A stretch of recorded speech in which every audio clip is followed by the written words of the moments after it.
31 minutos do segundo tempo. Autorizado, vem Guarani para o campo de ataque. Cruzamento para Romércio, toque de cabeça na casinha!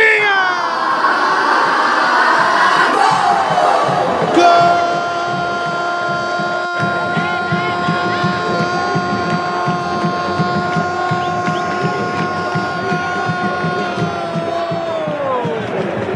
É do Bugre!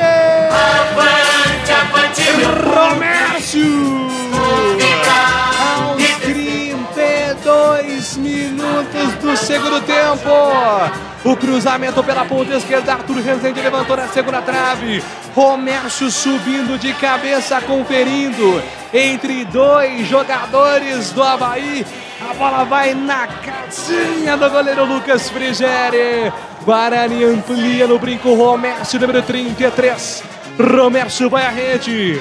Beleza, Guarani. Beleza, Romércio. Beleza, Guarani. Romércio, Guarani 2. Subindo na tabela o Bugre. Invicto com Felipe Conceição. Recuperando a confiança, a estima do torcedor campeão brasileiro de 78. Guarani 2, Avaí 0. O detalhe do gol aqui na Bandeirantes é seu Marcos Luiz. O detalhe fica por conta da cobrança do escanteio. E aí apareceu quem lá no segundo pau? Romércio, livre de marcação. Alan Costa não conseguiu subir junto com o zagueiro do Guarani, que testou. O goleiro Lucas Frigeri até tentou chegar na bola e não deu. Romércio foi para a rede. É o segundo do Guarani no jogo, 2-0. E tem alteração no Bugre.